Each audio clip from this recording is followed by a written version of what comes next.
साथीहरु कपालको लागि एकदमै खतरा घरेलु नुस्खा यहाँहरुलाई म आज बताउन गइरहेको छु। यो मैले अलरेडी यहाँनिर रेडी गरिरहेको छु।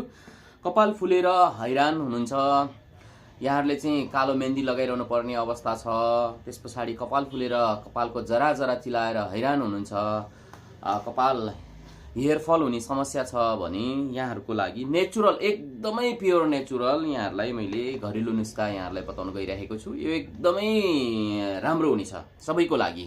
मेरो चाहिँ तपाईको यो कपाल अहिलेसम्म जीवनमै मैले मेहन्दीहरु राखेको छैन, मेरो यस्तो कालो छ, तर पनि म यहाँ यसमा कालो यो एउटा घरेलु ट्रिटमेन्टको रूपमा यो यहाँहरुलाई बताउन गइरहेको छु। मैले यसमा चाहिँ सेतो कोलगेट थोरै लगाइसकेको छु, कोलगेट राख्ने पहिला, त्यसपछि अर्को यो एलोभेराको चाहिँ यो प्योर नेचुरल एलोभेराको रस मैले यहाँ निकालिसकेको छु, अलरेडी यसरी निकालिसकेको छु। यो एलोभेराको रसलाई म यहाँ राख्दै छु, यो राख्ने। त्यसपछि अर्को यसमा दुई थरी भयो, सेतो कोलगेट, त्यसपछि एलोभेराको रस, त्यसपछि यसमा इनो राख्दिने, इनो। त्यसपछि यो तपाईहरुले प्रयोग गरिरहेको जुन स्याम्पू छ त्यही स्याम्पू राख्दिने, थोरै यो स्याम्पू राख्दिने। अब यसलाई चाहिँ राम्रोसँग फिट्ने।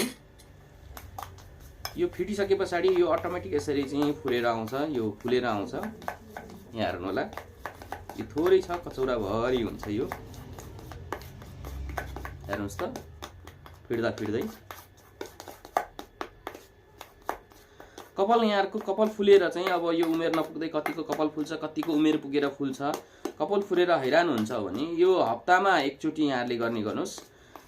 यहाँहरुको कपाल फुलेको सेतो फुलेको कालो कपाल कालो भएन भने मलाई भन्नुस्।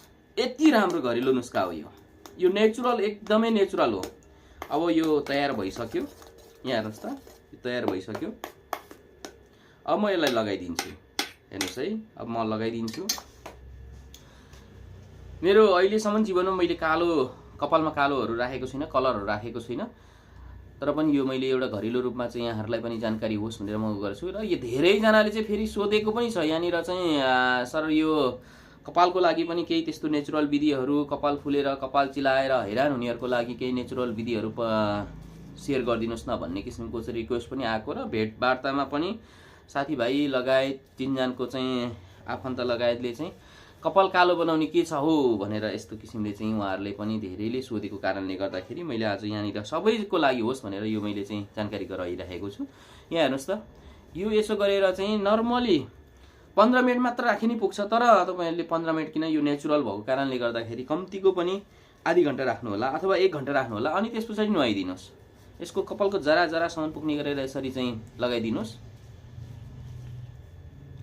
कपाल फुलेको कपाललाई एकदमै राम्रो जस्ट चार छ, यहाँहरुको घरमै छ। इनो एउटा लिएर आउनु होला, त्यसपछि एलोभेरा घरमा यहाँहरुको प्रायको गमलाहरुमै हुन्छ, कोलगेट यहाँहरुले प्रयोग गरिरहेकै हुन्छ, टुथपेस्ट, त्यसपछि स्याम्पू प्रयोग गरिरहेकै हुने भइहाल्यो। यति जम्मा गरेर यसरी फिटेर सरर फिटेर यसरी लगाइदिनुस्। त्यसपछि आधी घण्टा राखेर पखाल्दिनुस्। सेतो कपाल भएको भए चाहिँ तपाईलाई विदिन 15 मिनेट पछाडि नै मैले यसलाई पखालेर पनि म देखाउँथे मेरो सेतो कपाल छैन। सेतो कपाल हुनेहरुले लगाएर 15-20 मिनेट आधी घण्टा राखेर पखालेर हेर्नुस्, मेहन्दी लगाएको जस्तै कालो गरिदिन्छ जरा जरासम्ममा। नेचुरल हो, कुनै केमिकल छैन यसमा, यति राम्रो छ हेर्नुस् है। यसो गरेर अब आधी घण्टा राखेर पखाल्दिनुस्। यहाँहरुको फुलेको कपाल, सेतो कपाल चिलाउने छ भने त्यसबाट यहाँहरु मुक्त पाउनुहुनेछ है त।